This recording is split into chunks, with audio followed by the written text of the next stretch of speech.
తీర్థేశకాండము ఆదికాండ గ్రంథంలో 5వ అధ్యాయము 13వ వచనాన్ని మనం చదువుకుందాం. సరే, నేను చదువుకున్నాను. 5వ అధ్యాయము 13వ వచనాన్ని, పేజ్ నెంబర్ వచ్చేసి ఆదికాండ గ్రంథంలో 150వ పేజీ. 6 దినములు నీవు కష్టపడి నీ పని అంతయు చేయగలవు. హల్లెలూయా. చాలు, ఆ వచ్చిన వారికి సరిపోతుంది. 6 దినములు కష్టపడి నీ పని అంతయు చేయగలవు. చాలా జాగ్రత్తగా వినడానికి ప్రయత్నించండి. ఇక్కడ దేవుడు చెప్తూ ఉన్నాడు, మనకి ఎన్ని దినాలు ఇచ్చాడు దేవుడు అంటే వారానికి 7 దినాలు ఇచ్చాడు. 6 రోజులు కాదు, 7 రోజులు. హల్లెలూయా. 7 దినాలు దేవుడు మనకి ఇచ్చాడు. 7 దినాలలో ఎన్ని దినాలు దేవుడు పని చేసుకోమన్నాడు? మనల్ని 6 దినాలు పని చేసుకోమన్నాడు. అయితే 7వ దినమున తన యొక్క సన్నిధిలో, తన యొక్క మందిరంలో దేవుడు ఉండమని చెప్పారు. సరే, అది వేరొక విషయం. దాని తర్వాత మనం జ్ఞాపకం చేసుకుందాం. 6 దినములు పని చేయాలి. 6 దినములు ఏ విధంగా పని చేయమన్నాడు అక్కడ చూడండి. ఒకసారి మళ్ళా చదువుదాం. 6 దినములు నీవు కష్టపడి పని చేయాలి. అర్థమవుతుందా? కష్టపడి 6 దినములు నీవు కష్టపడి పని చేయాలి. ఏ విధంగా పని చేయాలి అని అంటే, కష్టపడి పని చేయాలి, ఒళ్ళొచ్చి పని చేయాలి. అర్థమవుతుందా? 128వ కీర్తనలో 2వ వచనంలో దేవుడు అక్కడ చెప్తూ ఉన్నాడు ఒక మాట. ఏమని చెప్తున్నాడంటే, 128వ కీర్తన 2వ వచనంలో దేవుడు అంటున్నాడు, నిశ్చయముగా నీవు నీ చేతుల కష్టార్జితమును నీవు అనుభవిస్తావు. నీవు ఏ విధంగా పని చేస్తావో, ఏ విధమైనటువంటి కష్టాన్ని చేస్తావో, ఆ కష్టానికి వచ్చినటువంటి ప్రతిఫలాన్ని ఖచ్చితంగా నీవు అనుభవిస్తావు. నీకు మేలు కలుగుతుంది, నీవు ధన్యుడు అవుతావు అని దేవుడు చెప్తూ ఉన్నాడు. మనకి ఎప్పుడు మేలు కలుగుతుంది, ఎప్పుడు ధన్యకరమైనటువంటి జీవితాన్ని మనం అనుభవిస్తాము అని అంటే, కష్టపడి పని చేసినప్పుడు మాత్రమే అది కలుగుతుంది. చూడండి, మనం కష్టపడి ఏ విధంగా అయితే పని చేస్తూ ఉన్నామో, ఆ కష్టపడి వచ్చినటువంటి దాని యొక్క విలువ అనేటువంటిది మనకు అర్థమవుతుంది. మనం దానిని ఏ విధంగా ఖర్చు పెట్టాలి, ఏ విధంగా మరి కుటుంబానికి దాన్ని ఏ విధంగా డివైడ్ చేయాలి అనేటువంటి విషయాలన్నీ కూడా మనకి అవగాహన అవుతూ ఉన్నాయి. ఏదైనా మనకి ఫ్రీగా వచ్చిందనుకోండి, లేకపోతే ఒక వస్తువు కానీ, లేకపోతే వస్త్రాలు కానీ, లేకపోతే ఇంకా ఏదైనా మన దగ్గరికి వచ్చిందనుకోండి ఫ్రీగా, దాని యొక్క విలువ అనేటువంటిది మనకి ఎప్పుడు కూడా తెలియదు. అందుకని దేవుడు అంటూ ఉన్నాడు, నీవు 6 దినములు కష్టపడి పని చేయాలి. ఏ విధంగా పని చేయాలి? కష్టపడి ఒళ్ళొంచి పని చేయాలి. దేవుడు కష్టపడినటువంటి దానినే ఆశీర్వదిస్తాను అని దేవుడు చెప్తూ ఉన్నాడు.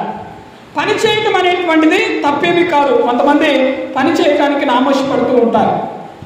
ఏ పనైనా ఖచ్చితంగా మనము మనుష్యుడిగా పుట్టినటువంటి మనము చేయవలసినటువంటి బాధ్యత మన మీద ఉంది. అది ఏ పనైనా సరే, హోటల్ పెట్టుకునైనా, లేకపోతే టీ అమ్ముకొనైనా, లేకపోతే పొలం పని చేసేనా, లేకపోతే ఇంకా ఏ పని చేసినా కూడా మనము ఆ పని చేస్తూ ఉన్నప్పుడు గుర్తుపెట్టుకోవాల్సినటువంటి విషయం ఏంటి అంటే, ఈ పనిలో నేను కష్టపడాలి, ఈ పనిలో నేను ఒళ్ళొంచి పని చేయాలి, అప్పుడే దేవుడు నన్ను ఆశీర్వదిస్తాడు అనేటువంటి మాటని మనం గుర్తుపెట్టుకోవాలి. హల్లెలూయా. ఆ విధంగా మనం ముందుకు వెళ్తే కనుక దేవుడు చెప్తూ ఉన్నాడు, నీ కష్టార్జితముని నేను ఆశీర్వదిస్తాను. ఎవరు ఆశీర్వదిస్తారు?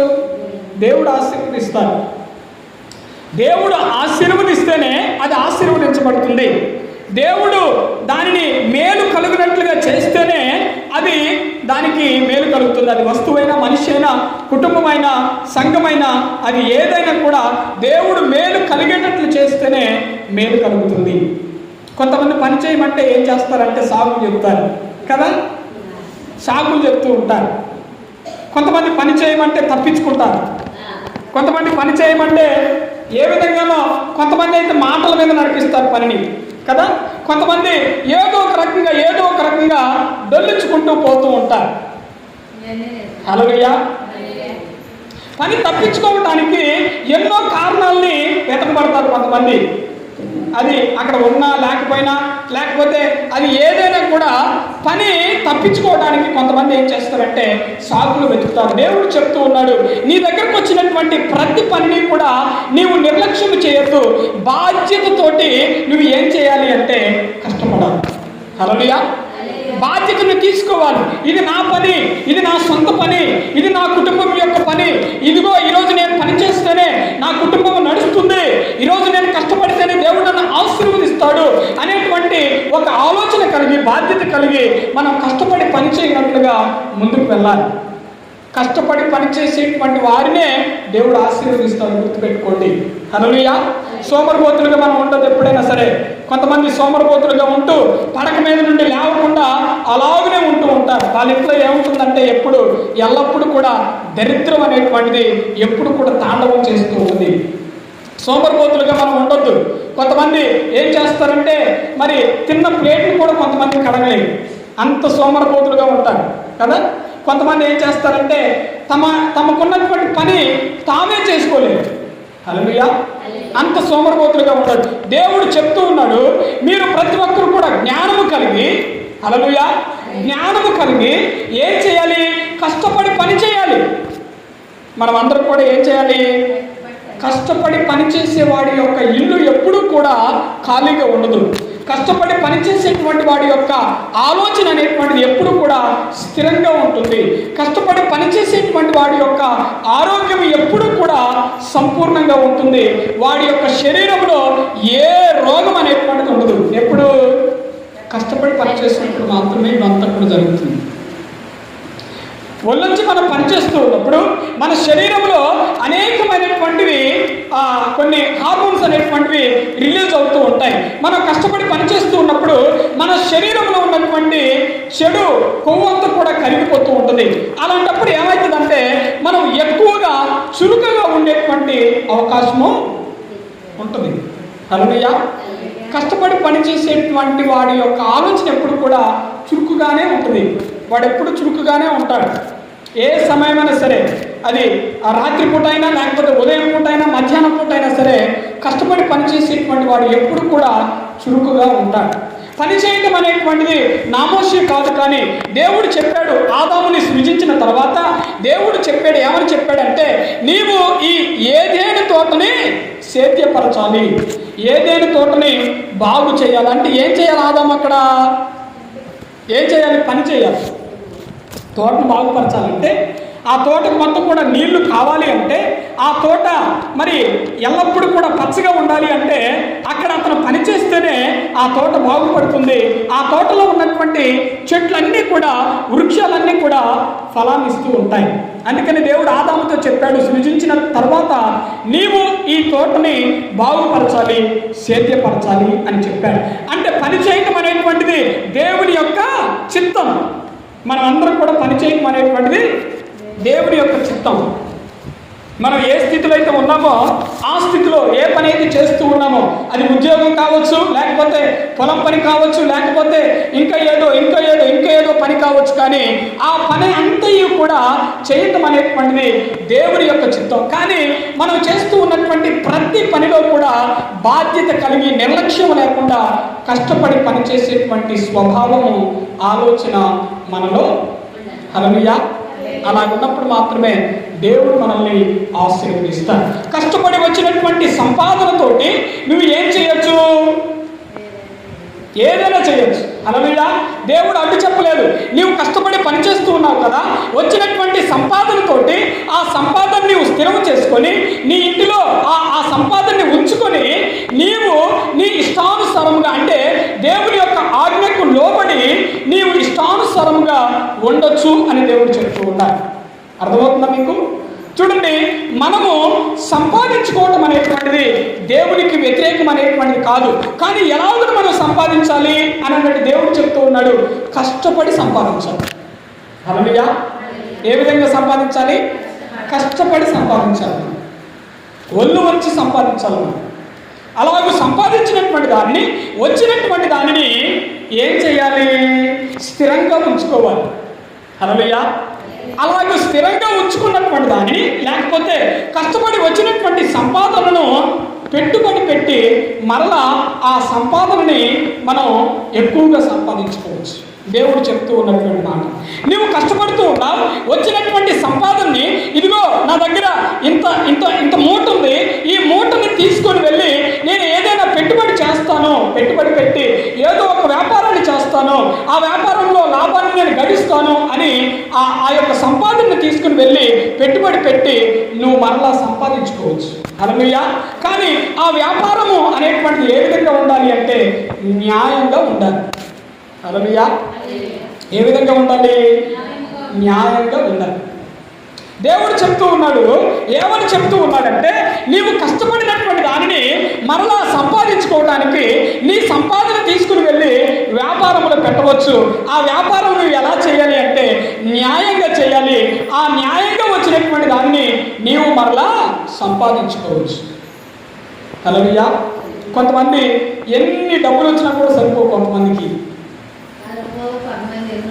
హల్లెలూయా కదా.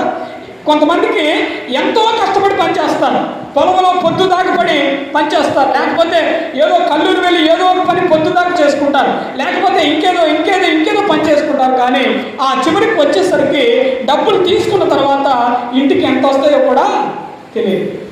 పని చేస్తారు, బాగా కష్టపడి పని చేస్తారు, పొద్దుగుంకులు పనిచేస్తారు, బలము ఉడికిపోయేంత విధంగా పనిచేస్తారు. కానీ ఆ సంపాదన అనేటువంటిది చివరికి ఎలాగున ఏమైపోతుందో కూడా కొంతమందికి తెలియదు. కానీ దేవుడు చెప్తూ ఉన్నాడు, నీవు కష్టపడి పనిచేస్తూ ఉన్నావు, ఆ వచ్చినటువంటి ధనాన్ని, ఆ వచ్చినటువంటి సంపాదనని నీవు ఎలా ఉంచుకోవాలి అంటే స్థిరంగా ఉంచుకోవాలి. నీ దగ్గరకు వచ్చినటువంటి ప్రతి రూపాయి కూడా నీవు విచ్చలవిడిగా ఖర్చు పెట్టడానికి వీల్లేదు. అర్థమవుతుందా? మన దగ్గర రూపాయి ఉందనుకోండి మన జేబులో, లేకపోతే మన ఇంట్లో 10 రూపాయలు ఉన్నాయనుకోండి, ఆ 10 రూపాయలు తీసుకుని వెళ్ళి నువ్వు ఏదో చేయడానికి రోడ్డు మీద కురకూడదు. ఎందుకు అని అంటే నీ దగ్గర ఉన్నటువంటి 10 రూపాయలతోటే నీ కుటుంబం నడుస్తుంది కనుక. అర్థమవుతుందా? నీ దగ్గర 100 రూపాయలు ఉన్నాయి, ఆ రోజు కుటుంబం వెళ్ళిపోవాలి, ఆ రోజు కుటుంబ పోషణ నిమిత్తమై ఆ 100 రూపాయలు ఉంచావు. అలాగని ఇదిగో రోడ్డు మీదకి చీరల మీద వచ్చాడు, ఇదిగో రోడ్డు మీదకి బట్టల మీద వచ్చాడు, రోడ్డు మీదకి నానా రకాలుగా వచ్చాడు, ఇవన్నీ ఇది కొనుక్కుందాం అది కొనుక్కుందామని ఇంట్లో ఉన్నటువంటి 100 రూపాయలు తీసి నీవు బజార్లోకి తెచ్చావనుకో, రోడ్డు మీదకి తెచ్చావనుకో, చివరికి ఏమైపోతుంది? పస్తులు పండాల్సి వస్తుంది, ఎండాల్సి వస్తుంది అందరూ. అందుకనే వచ్చినటువంటి ప్రతి రూపాయి కూడా నువ్వు ఏం చేయాలి అని అంటే జాగ్రత్తగా ఖర్చు పెట్టాలి, ఎంతో జాగ్రత్తగా ఖర్చు పెట్టాలి. దేవుడు ప్రతి దాన్ని కూడా జాగ్రత్తగా చేయమని చెప్పాడు. నువ్వు ఏ పని చేస్తూ ఉన్నా కూడా కష్టపడి పని చేయాలి. ఆ కష్టపడేటువంటి పనిలో జాగ్రత్తను కలిగి ఉండాలి. నీ దగ్గరకు వచ్చినటువంటి రూపాయి ఖర్చు పెట్టడంలో కూడా నువ్వు ఎలా ఉండాలి అంటే జాగ్రత్తలు వహించాలి, పూర్తి జాగ్రత్త తీసుకోవాలి. లేకపోతే కనుక అప్పులు పాలైపోయేటువంటి అవకాశం ఉంటుంది. కష్టపడి పని చేస్తాం, 1 రూపాయి కూడా మిగలట్లేదు, మరలా బయట నుంచి డబ్బులు తెచ్చుకుంటూ ఉన్నాం, ధనములు తెచ్చుకుంటూ ఉన్నాం, మరలా ఇవి తీర్చడానికి కష్టపడుతూ ఉన్నాం, మరలా ఇవి పోతూ ఉన్నాయి, మరలా తెచ్చుకుంటూ ఉన్నాం. ఇదంతా కూడా ఏమైపోతుంది అంటే చివరికి నిలువున ముంచేసేటువంటి స్థితికి వచ్చేస్తుంది. అర్థమవుతుందా మీకు? హల్లెలూయా. ఇదంతా కూడా మనం చేయొద్దు. మనం కష్టపడి పని చేయాలి, మనకు వచ్చినటువంటి రూపాయిని చాలా జాగ్రత్తగా ఖర్చు పెట్టాలి. ఆ రూపాయిని దేవుడు ఆశీర్వదిస్తాడు, 10 రూపాయలుగా ఆశీర్వదిస్తాడు. నీవు కష్టపడినటువంటి 100 రూపాయలు దేవుడు 200గా ఆశీర్వదిస్తాడు. అలాగే ఆశీర్వదించబడినప్పుడు నీ దగ్గర ఉన్నటువంటి ధనము ఏదైతే ఉన్నదో అది నువ్వు ఏం చేయాలి అని అంటే ఇక్కడ చాలా జాగ్రత్తగా గమనించాలి. నీకు వచ్చినటువంటి ధనములో నువ్వు ఏం చేయాలి అంటే ప్రభుత్వానికి చెల్లించేది ప్రభుత్వానికి చెల్లించాలి, దేవుడికి ఇచ్చేది దేవుడికి, గవర్నమెంట్కి ఇచ్చేది గవర్నమెంట్కి ఇవ్వాలి, దేవుడికి ఇచ్చేది దేవుడు అన్నాడు. ఏమన్నాడు? కైసరునికి చెందవలసినటువంటివి కైసరునికి చెందాలి, దేవుడికి చెందవలసినటువంటివి దేవుడికి. హల్లెలూయా. నువ్వు సంపాదించేటువంటి దాన్ని నీవు గవర్నమెంట్ గవర్నమెంట్కి ఎంతైతే పోతాయో అంత నువ్వు గవర్నమెంట్కి ఇవ్వాలి. అలాగే దేవుడికి నువ్వు ఎంతైతే ఇవ్వాలో అంటే 10%, 10% దశమ భాగం అనేటువంటిది దేవుడికి ఇవ్వాలి ఈ సంపాదన. హల్లెలూయా, హల్లెలూయా. అలాగున చేసినప్పుడు మాత్రమే మనం ఆశీర్వదించబడతాం. అందుకని దేవుడు చెప్తూ ఉన్నాడు, నీ కష్టార్జితాన్ని నేను ఆశీర్వదిస్తాను.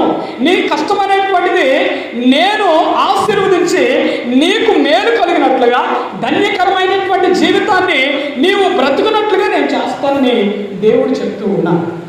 అందుకని మనం కష్టపడి పని చేయాలి. కష్టపడి పని చేయకుండా ఏది కూడా రాదు.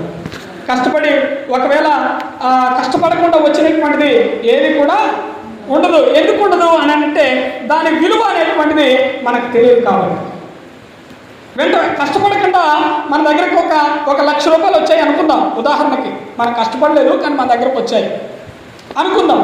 కానీ ఆ 1,00,000 రూపాయలు అనేటువంటివి మన దగ్గర ఉంటాయా? ఉండవు. నెల రోజుల్లో ఖర్చు అయిపోతాయి. అదే 1,00,000 రూపాయలు నువ్వు కష్టపడి సంపాదించుకున్నాం అనుకోండి, అవి అయిపోవడానికి సంవత్సరం పడుతుంది. గమనించారు ఎప్పుడైనా? 1,00,000 రూపాయలు నీకు ఎవరో ఇచ్చారు, లేకపోతే అవి నీకు ఫ్రీగా వచ్చాయి. అవి నువ్వు ఎన్ని రోజుల్లో అయిపోజేస్తావంటే నెల రోజుల్లోనే పూర్తిగా అయిపోజేస్తావు. కానీ నీవు కష్టపడి 1,00,000 రూపాయలు సంపాదించుకున్నావు. మరలా నీకేమనిపిస్తుంది అంటే ఆ 1,00,000 రూపాయలు ఖర్చు పెట్టడానికి సంవత్సరం టైం నీకు పడుతుంది. హల్లెలూయా. అందుకనే మనం ఖర్చు పెట్టేది చాలా చాలా జాగ్రత్తగా ఖర్చు పెట్టాలి. అర్థమవుతుంది మీకు అందరికీ? మేము ఒక యూనివర్సిటీలోని స్టడీ చేస్తూ ఉన్నప్పుడు, బైబిల్ యూనివర్సిటీలో స్టడీ చేస్తూ ఉన్నప్పుడు, ఇది కేవలం మీకు అర్థం కావడం కోసం చెప్తూ ఉన్నాను, చాలా జాగ్రత్తగా ఉండడానికి ప్రయత్నించాను. మాకు లెసన్స్ చెప్పేటువంటి ఒక దైవజనుడు ఉన్నారు. మేమందరం కూడా ఒకరోజు మమ్మల్ని ఇంటికి ఆహ్వానించారు. మేమందరం కూడా వెళ్ళాము, ఇంటికి వెళ్ళాము, భోజనానికి వెళ్ళాము. ఆహ్వానిస్తే ఇంటికి వెళ్ళాము. తర్వాత భోజనం ప్రిపేర్ చేశారు. ప్రిపేర్ చేసిన తర్వాత వారి యొక్క మిస్సెస్ అనేటువంటిది ఆమె అక్కడ లేదు, అంటే వాళ్ళ భార్య అక్కడ లేదు, ఎక్కడికో వెళ్ళింది ఆ రోజు. అయితే మేము నాతో పాటు ఒక ముగ్గురు ఉన్నారు మా ఫ్రెండ్స్. మేమందరం కూడా వాళ్ళ ఇంటికి వెళ్ళి భోజనం చేసి అయిపోయిన తర్వాత మాతోటి ఏమన్నాడంటే, బ్రదర్ నేను ఈరోజు మీకు కొన్ని విషయాలు చూపిస్తాను మా ఇంట్లో. అర్థమవుతుందా మీకు? హల్లెలూయా, హల్లెలూయా. ఈరోజు మిమ్మల్ని పిలిపించింది కూడా దీనికే పిలిపించాను. ఈరోజు కొన్ని విషయాల్ని నేను మీకు చూపిస్తాను.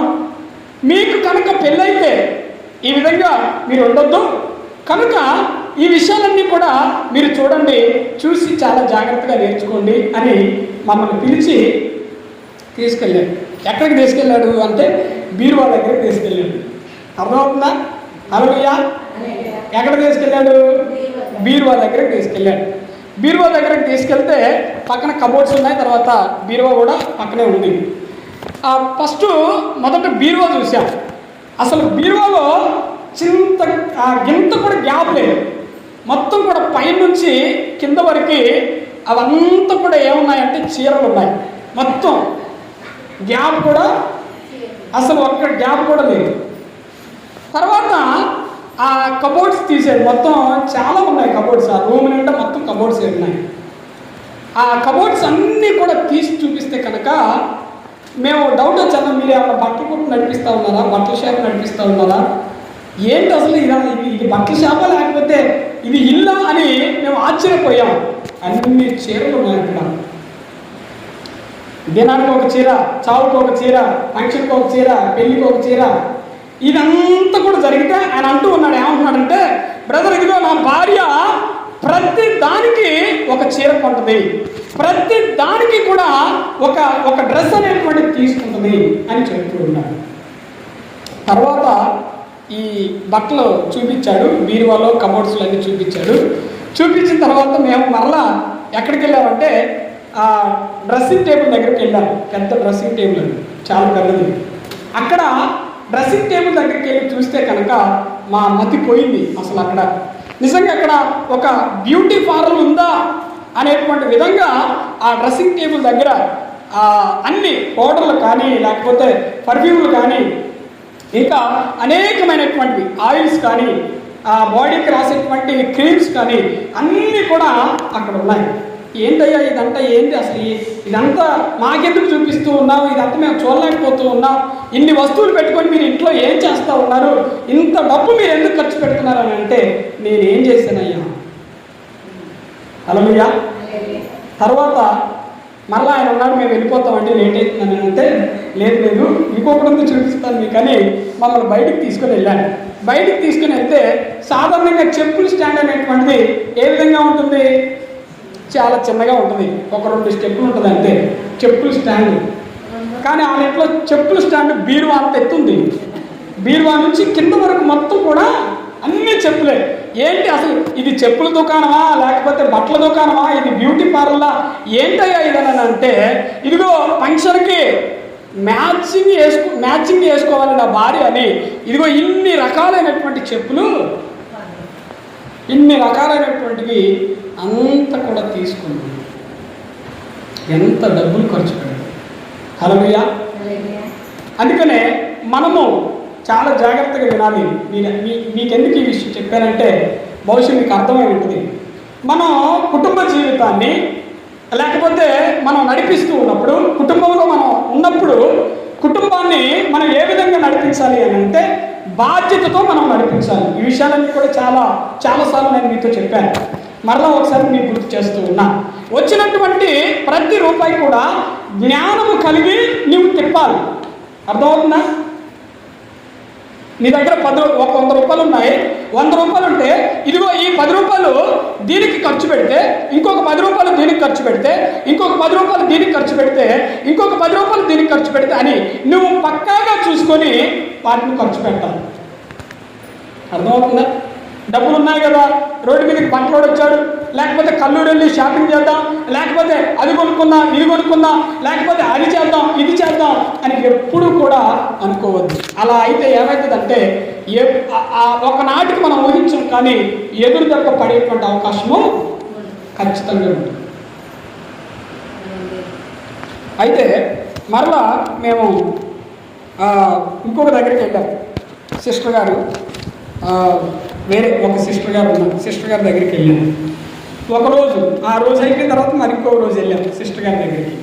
వెళ్ళినప్పుడు ఆయన వాళ్ళ భర్త ఏం చేస్తూ ఉన్నాడంటే, బిర్యానీ తింటూ ఉన్నాడు. మేము వెళ్ళినప్పుడు బిర్యానీ తింటున్నాడు ఆయన. ఆయనకు ఆరోగ్యం బాగలేదట, కానీ బిర్యానీ తింటా ఉన్నాడు. బాగలేదు కానీ బిర్యానీ తింటా ఉన్నాడు తెప్పించుకొని మరి.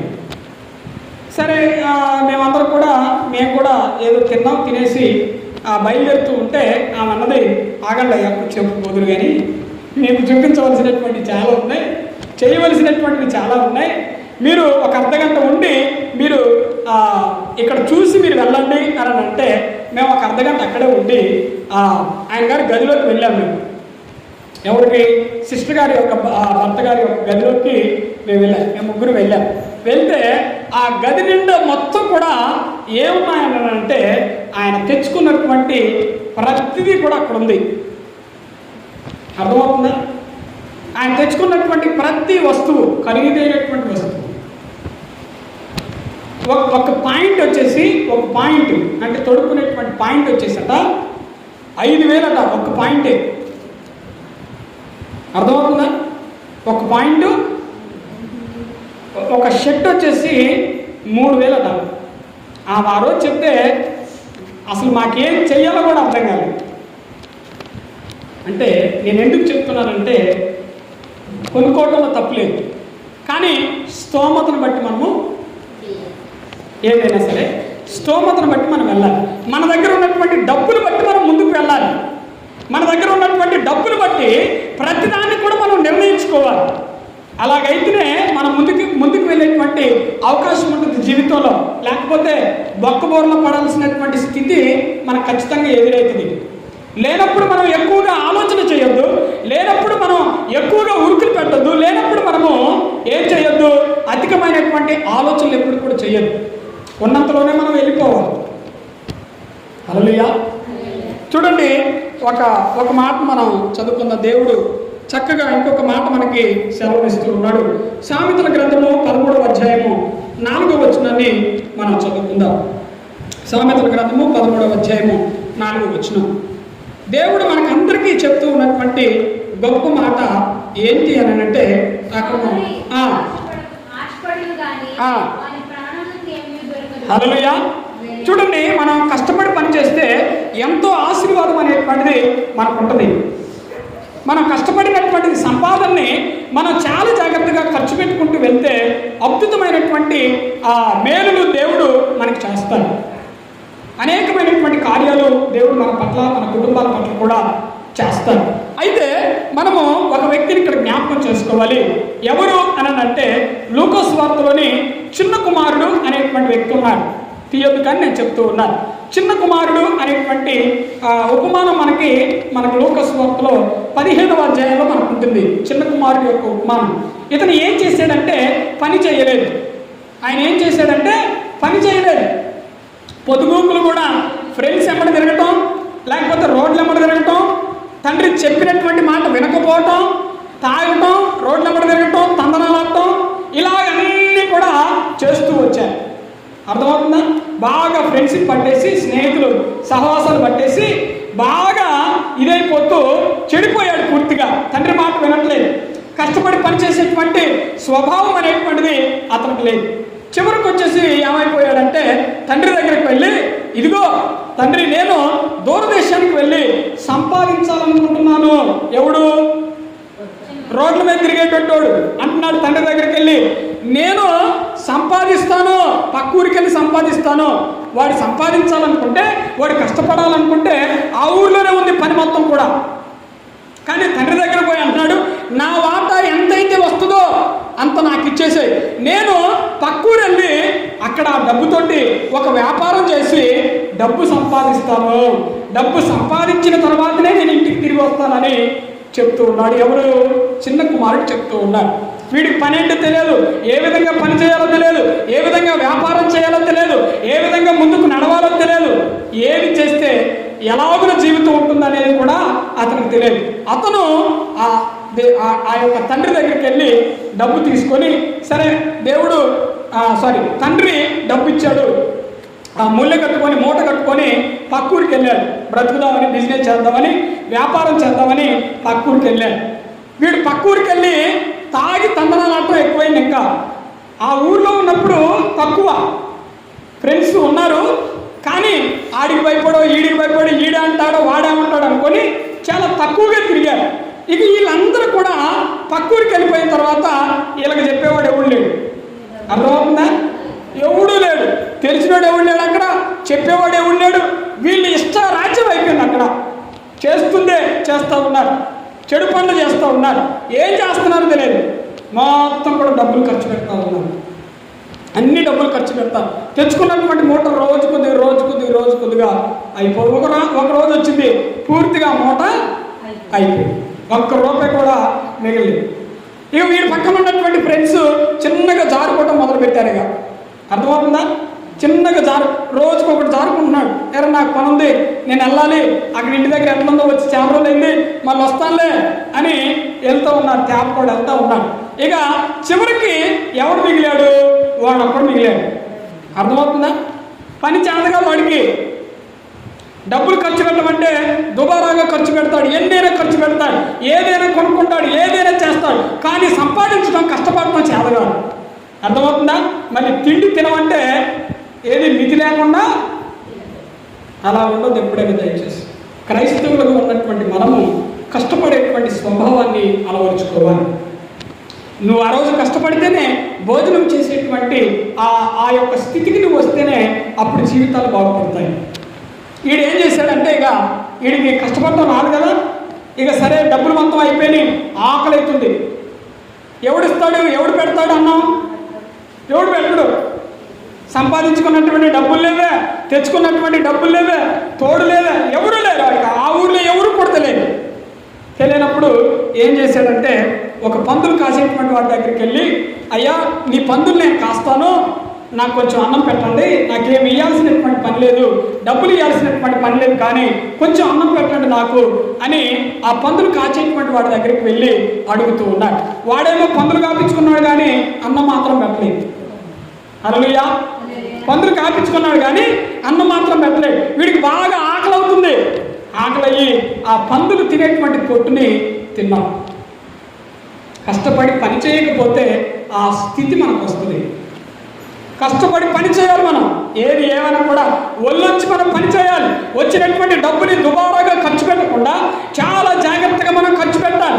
ప్రతి దానికి కూడా మనం చాలా జాగ్రత్తను మనం తీసుకోకపోతే కనుక చిన్న కుమారుడు పందులు తినేటువంటి పొట్టును ఎలాగైతే తింటూ ఉన్నాడో మనకు కూడా అటువంటి స్థితి రావటం అనేటువంటి జరుగుతున్నది. అక్కడ గమనించండి, మనం ఇందాక చదివినటువంటి మాట, సోమరి ఆశ పడును కానీ వాడికి ఏమీ కూడా దొరకదు. వాడికి ఆశ ఉంది, తినాలని ఆశ ఉంది, చేయాలని ఆశ ఉంది, లేకపోతే తిరగాలని ఆశ ఉంది, అన్నీ ఉన్నాయి. వాడి దగ్గర ఏం లేవు, డబ్బులు లేవు, సంపాదన అనేటువంటిది వాడి దగ్గర లేదు. సోమరి ఆశ పడతాడు కానీ వాడు చెయ్యలేడు. అర్థమవుతుందా? ఆశ పడతారు, నాకు అది కావాలి, నాకు ఇది కావాలి, నేను అది కట్టుకోవాలి, నేను ఇది కట్టుకోవాలి, నేను బండి కొనుక్కోవాలి, కారు కొనుక్కోవాలి, ఇల్లు కట్టుకోవాలి, నేను అది కొనుక్కోవాలి, సెల్లు కొనుక్కోవాలి, లేకపోతే ఇంకా ఇంకా ఇంకా ఏదో ఇంకా ఏదో అనుకుంటారు. కానీ ఏమవుతుంది, వాళ్ళ వల్ల కాదు. ఎందుకు అంటే సోమరితనంతో పని చేయలేనటువంటి స్థితిలో వాళ్ళు ఉన్నారు. వాడు ఆశపడుతున్నాడు కానీ పని చేతగాడు. అర్థమవుతుందా మీకు? హల్లెలూయా. ఆశపడుతున్నాడు కానీ పని చేత కావట్లేదు. కనుక మనము అలాగున ఎప్పుడు కూడా ఉండదు, సోమరిపోతులాగా మనం ఉండదు. ప్రతి క్షణం కూడా కష్టపడేటువంటి స్వభావాన్ని మనం అలవరుచుకోవాలి. ప్రతి క్షణం కూడా కష్టపడాలి, కష్టించి మనం పని చేయాలి. కష్టపడి పని చేసేటువంటి వాడే దేవుడికి ఇష్టం. గుర్తుపెట్టుకోండి, ఎవడైతే శక్తి వంచన లేకుండా పని చేస్తాడో వాడిని ఖచ్చితంగా దేవుడు ఆశీర్వదిస్తాడు. శక్తి వంచన లేకుండా మనం పని చేయాలి. కొంతమంది ఏం చేస్తారంటే పని చేసేటప్పుడు దాచుకుంటారు బలాన్ని.